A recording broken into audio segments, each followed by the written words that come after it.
The week may be halfway over. We are just getting started with this Wednesday edition of CNN Student News. From the CNN Center, I'm Carl Azus.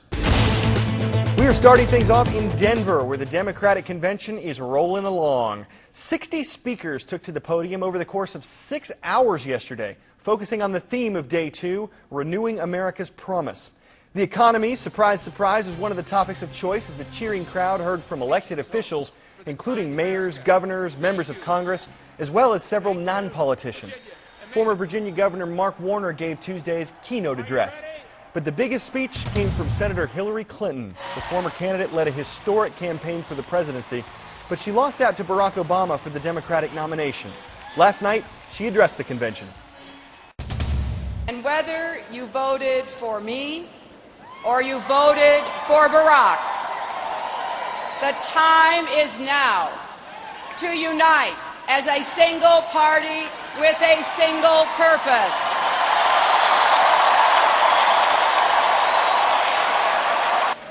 This is a fight for the future, and it's a fight we must win together. Time for the shout-out. What amendment to the U.S. Constitution gave women the right to vote? If you think you know it, shout it out. Is it the 9th Amendment, 14th Amendment, 19th Amendment, or the 23rd Amendment? You've got 3 seconds. Go!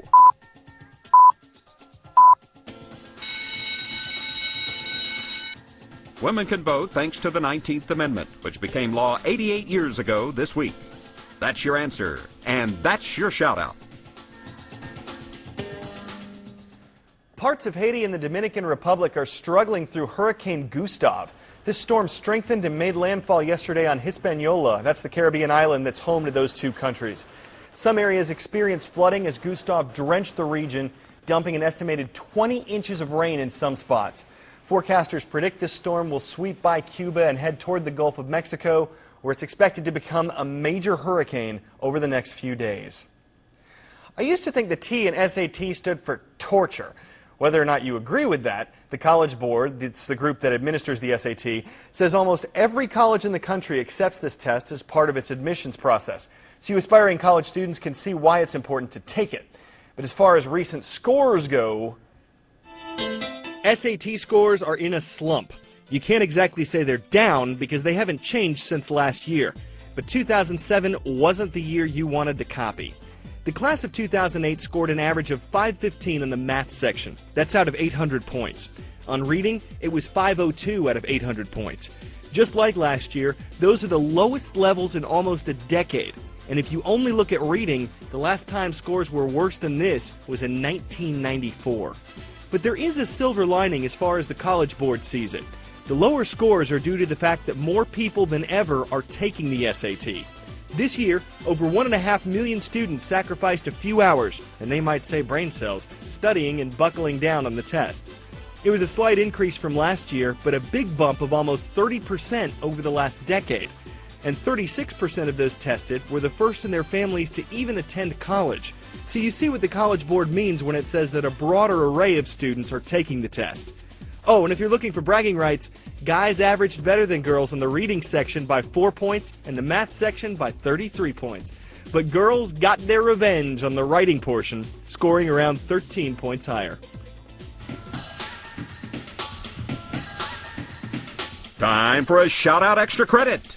In 1980, who famously asked, "Are you better off than you were 4 years ago?" You know what to do. Was it Jimmy Carter, Gerald Ford, Lyndon Johnson, or Ronald Reagan? 3 seconds, back on the clock. Go!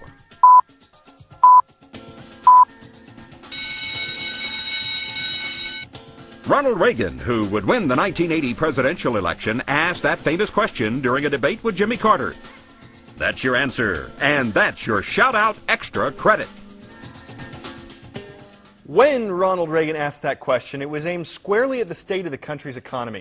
It stood out as one of the most memorable moments in debate history, and it's become a key question in presidential politics. Now, presidents probably get way more credit and take way more blame than they deserve when it comes to the economy. But with this year's election looming, candidates are asking again, are we better off financially than we were 8 years ago? Christine Romans examines the answer. ask yourself a simple question. That is, are you better off now than you were when George Bush took office? You'll hear a lot over the next 9 weeks about family budgets and the struggling middle class, and whether the economy is better off today. In a word, no. You're comparing a recession today with 8 years ago when you were in a boom. And that's a tough comparison, no matter how you slice it. Tough comparison indeed. Remember gas at $1.49? It has more than doubled during George W. Bush's administration, most recently $3.68 a gallon. Medical costs are gobbling up an ever bigger chunk of your hard-earned dollar. Think of it this way. More than 17 cents of every consumer dollar is spent on health care. Tuition and food prices are exploding as paychecks after inflation shrink. Economist Mark Zandi says the rich are a little richer, the poor a little poorer, and everyone else. I think for the average American, they're treading water financially. Their incomes are about where they were 8 years ago, and their net worth is about where it was 8 years ago as well. Historically, income rises. The Democrats blame White House economic policy. It's one reason many say John McCain must distance himself from Bush and choose a running mate strong on the economy. At the same time, the GOP warns against Democrats taxing and spending the country further in the hole. Christine Romans, CNN, New York. Now, not all of the economic news from the last 8 years has been bad. With some of the good, once again, here's Christine Romans. If you own your home, you don't have some crazy mortgage, and you didn't raid it like an ATM machine to pay for all kinds of other things, including things that you have to, like college tuition and the like. If you own that home, home prices are still up since 2001. According to Zillow, it's a real estate web tracker. You got to go back to 2004 was where we are for home prices right now. So it has still been a pretty good run for homeowners, despite all of this that's been happening. If you want to know what's coming up on tomorrow's edition of CNN Student News, there are 2 ways to do it. 1, be on our staff. Or 2, more likely, sign up for our daily email. With a new look for the school year, it'll clue you in to the topics we're covering on our show. Just head to cnnstudentnews.com and sign up today. All right, this happens a lot in sports. A dominating player just takes over a game. If you're on the losing end, it might not seem fair how good he is. Well, that's what a baseball league decided about one young pitcher, and now he and his team have been thrown out. Kent Pierce of affiliate WTNH in New Haven, Connecticut, has the call. The Willpower Fitness team came to play, but the other team never showed, and they say the reason is a 9-year-old pitcher named Jericho. Why aren't you playing a baseball game right now? Because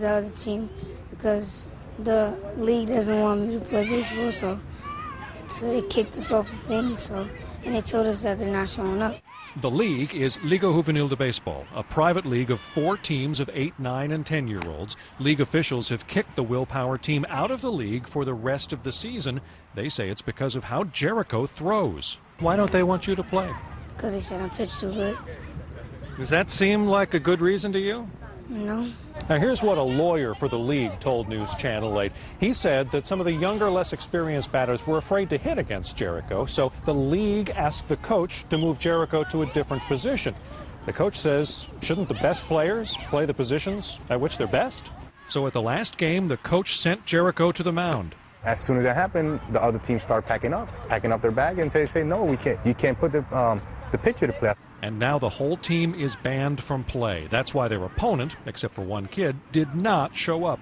The question is this 58-pound 9-year-old that dangerous? There are other kids in this league older than him, throw harder than him, and have hit players. His mother says Jericho has never hit a batter. He's just a good pitcher who was leading his team to an undefeated season, upsetting 3-time league champ Carlitos Barbershop, a team that is well connected. What doesn't seem fair to me is the president of the league, that's his team. Seems like a big conflict there. League officials have not spoken to the press and did not return calls Saturday. You hope they change their mind, or what do you hope happens? I hope we all get to play baseball. But today, Jericho and his team had to settle for playing their parents. Okay, I kind of ranted about this one on our blog, so stop by and tell us your thoughts. That's where today's show crosses home plate. We will see you tomorrow. I'm Carl Azus.